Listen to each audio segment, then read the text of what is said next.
Hi guys, நாம ரொம்ப நாள் கழிச்சு இன்னைக்கு ஒரு வீடியோ போட போறோம். வீடியோ போட்டு ரொம்ப நாள் ஆச்சு. நம்ம இன்னைக்கு என்ன பார்க்க போறோம்னா, ஆ சொந்த தேவைக்காக ஒரு தேவை இருந்துச்சு. அதனால நான் கான்கிரீட் வச்சு சிம்பிளா ஒரு ராக்கெட் அடுப்பு செஞ்சிருக்கிறேன். அத தான் நம்ம இன்னைக்கு எப்படி செய்றதுன்னு பார்க்க போறோம். வாங்க வீடியோக்குள்ள போகலாம்.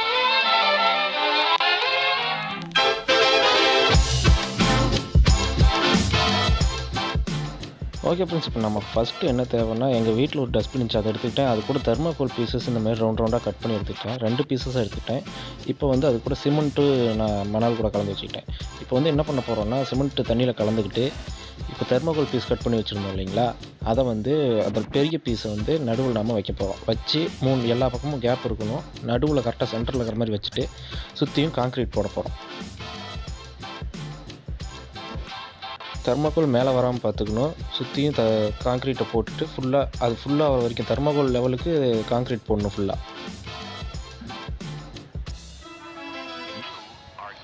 நடுவில் எதுவும் கேப் இல்லாமல் எல்லா இடத்துலையும் போட்டுட்டு நல்லா தட்டி விடணும். அது மட்டும் இல்லாமல் தெர்மாக்கோல் மேலே வந்துடக்கூடாது, சைட்லேயும் போயிடக்கூடாது. நம்ம கரெக்டாக சென்ட்ரல் இருக்கணும். இப்போ நம்ம போட்டாச்சு. இப்போ நம்ம என்ன பண்ண போகிறோம்னா, நான் வந்து இதுக்கு வந்து நடுவில் நம்ம ஏர் சர்க்குலேஷனுக்காக நம்ம கேப் விட போகிறோம். அதுக்கு வந்து நான் 2 மெஸ் எடுத்து வச்சுக்கிறேன், இரும்பு மெஸ்ஸு. அதை வந்து நடுவில் வச்சுட்டு அதுக்கு மேலே நம்ம திருப்பியும் தெர்மாக்கோல் வச்சு நம்ம கான்க்ரீட் போட போகிறோம். பாருங்கள், இதேமாதிரி நம்ம அதேமாதிரி வச்சுட்டு அதுக்கு நேராக வச்சுட்டு நான் இன்னொரு பீஸ் வச்சுருக்கிறேன். அதுவும் பாருங்கள் தெர்மாக்கோலில் சைடில் இது காற்று உள்ளே வர்றதுக்காக. ஓகே, இப்போ வந்து ஃபுல்லாக நம்ம கான்க்ரீட் போட்டு மூட போகிறோம். அதே ஃபஸ்ட்டு சொன்ன மாதிரியே தான், தெர்மாக்கோல் எங்கேயும் நகராமல் பார்த்துக்கோங்க.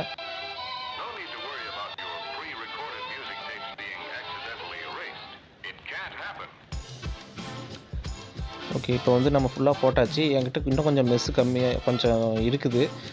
பாட்டம் வந்து ரொம்ப மெலிசாக இருக்கிறதுனால உடஞ்சிடக்கூடாதுன்ட்டு நான் மேலேயும் கடைசியில் வந்து மெஸ் கம்பி வச்சுட்டு அதுக்கு மேலே கான்க்ரீட் போட போகிறேன்.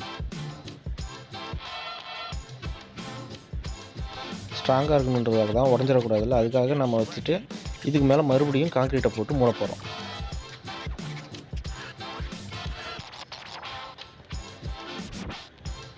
நம்ம சேனலில் இதேமாதிரி நிறைய ஹவு டு மேக் வீடியோஸ்லாம் போடுவோம், சயின்ஸ் எக்ஸ்பெரிமெண்ட்ஸ் போடுவோம். உங்களுக்கு ஏதாச்சும் வீடியோ வேணும்னா நீங்கள் என்ன செய்யலான்ட்டு கமெண்ட் பண்ணுங்கள், உங்களோட ஒப்பீனியன் சொல்லுங்கள். அதுக்கேற்ற மாதிரி நம்ம வீடியோ போடலாம். ஓகே, இப்போ வந்து நம்ம கான்க்ரீட் போட்டு ஃபுல்லாக மூடியாச்சு. இருக்கிற கான்க்ரீட்லாம் எல்லாத்தையும் எடுத்து போட்டுட்டு நம்ம இது ஒரு நாள் ட்ரை ஆக விடணும். ஏன்னா கான்க்ரீட் வந்து அவ்வளோ சீக்கிரம் ட்ரை ஆகாது.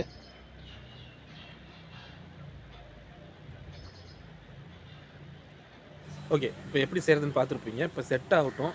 செட் ஆனதுக்கப்புறம் நான் இன்னைக்கு ஈவினிங் வச்சிருக்கிறேன். நாளைக்கு காலையில் பக்கெட்லேருந்து வெளியே எடுத்து வாங்கிக்கிறேன். வாங்க. ஓகே, இப்போ அடுத்த நாள் வந்து ட்ரை ஆயிடுச்சு, நல்லா ஸ்ட்ராங்காக இருக்குது. இப்போ நம்ம இதை எப்படி வெளியே எடுக்கிறதுன்னு பார்க்கலாம். இப்போ நான் சுடு தண்ணி கொஞ்சம் வச்சுருக்கிறேன்.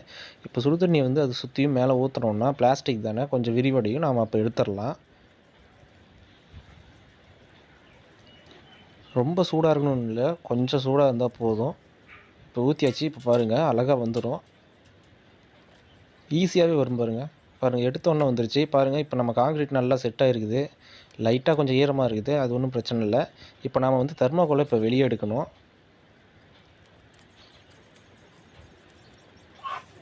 மேலே இருக்கிற தெர்மாக்கோல் எடுக்கிறதுக்கு கொஞ்சம் ஈஸி தான், ரொம்ப ஈஸியாக இருக்கும். ஆனால் இப்போ நம்ம மேலே இருக்கிறத எடுத்ததுக்கப்புறம் உள்ள மெஸ்ஸுக்கு அடியில் வச்சோம் இல்லையா, அதை வந்து வெளியே எடுக்கணும். அதுக்கு வந்து என்ன பண்ணுறோன்னா, நம்ம சைடில் இன்னொன்று சின்னதாக வச்சோம்ல, அந்த கேப்பு வந்து இப்போ நம்ம தொடச்சி எடுக்கணும். பாருங்கள், நம்ம சைடில் சின்னதாக ஒன்று வச்சோம்ல, அதோட கேப்பு தான் அது. இப்போ இது வழியாக வந்து நம்ம ஏதாச்சும் ஒன்று விட்டு இந்த மாதிரி எல்லாத்தையும் உடச்சி வெளியே எடுத்துடலாம். ஓகே ஃப்ரெண்ட்ஸ், இப்போ நம்ம எல்லா தெர்மாக்கோலையும் எடுத்தாச்சு. இப்போ பாருங்கள், அடுப்பு இப்படி தான் இருக்கும். பாருங்கள், நல்லாயிருக்கு. ஃபுல்லாக உள்ள கேப் இருக்குது. இதை வந்து நம்ம ட்ரை ஆக விடலாம். ட்ரை ஆக விடுறது வந்து கான்க்ரீட் செட் ஆனால் தண்ணி விடணும். நான் ஒரு நாள் ஃபுல்லாக ட்ரை ஆக விடுறேன், தண்ணி அப்பப்போ ஊற்றிட்டுருக்கேன். ஓகே ஃப்ரெண்ட்ஸ், நம்ம அடுப்பு ரெடி ஆகிடுச்சு. ஆனால் 2 நாளாக இதை எரிய வச்சு காமிக்க முடியல. மழை பெஞ்சிக்கிட்டு ரொம்ப ஈரமாக இருக்குது. விறகெல்லாம் காயவே இல்லை. அதுக்காக நான் இப்போ வந்து நைட் டைமில் காஞ்ச விறகு தேடி கண்டுபிடிச்சி பற்ற வைக்கிறேன். ஃபஸ்ட்டு பேப்பரை பற்ற வச்சுக்கிறேன். பேப்பரை பற்ற வச்சுட்டு ஒவ்வொரு விறகாக அப்படியே உள்ளே போடுறேன். ஆரம்பத்தில் நெருப்பு பற்றுறதுக்கு கொஞ்சம் டைம் ஆச்சு, ஏன்னா விறகுலாம் ரொம்ப ஈரமாக இருந்துச்சு. அதுக்கப்புறம் எப்படியோ விறகுலாம் ஹீட் ஆகி அது எரிய ஆரம்பிச்சிச்சு. பாருங்கள் எவ்வளோ நல்லா எரியுதுன்னு. பாருங்கள், இதுதான் நான் சொன்னது. ஈரமாகறதுனால எல்லாம் அமைஞ்சிச்சு. அப்புறமா மறுபடியும் அதுவே தானா பத்திக்கிச்சு. பாருங்கள் எவ்வளோ அழகா எரியுதுன்ட்டு, ஃபோர்ஸா வருது. எல்லா நெருப்பும் மேல தான் வருது. சைடுல எங்கேயும் போல. காத்தடிக்குது இப்போ பயங்கரமா. அப்பயும் நெருப்பு மேல எரியுது.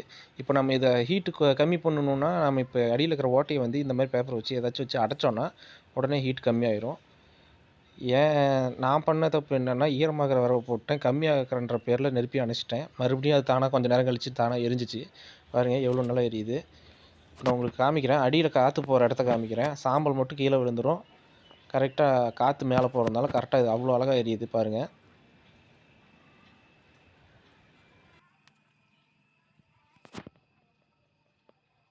ஓகே ஃப்ரெண்ட்ஸ், நீங்களே நல்லா பார்த்துருப்பீங்க. அந்த அடுப்பு சூப்பரா எரியுது. கொஞ்சம் விறகுலயே ரொம்ப நேரம் எரிஞ்சிட்டு இருந்துச்சு.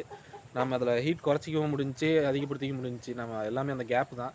ஓகே ஃப்ரெண்ட்ஸ், வீடியோ முடிஞ்சுச்சு. வீடியோ உங்களுக்கு கண்டிப்பா பிடிச்சிருக்கும்னு நினைக்கிறேன். கண்டிப்பா வீடியோவ லைக் பண்ணிருங்க, ஷேர் பண்ணுங்க, கமெண்ட் பண்ணுங்க.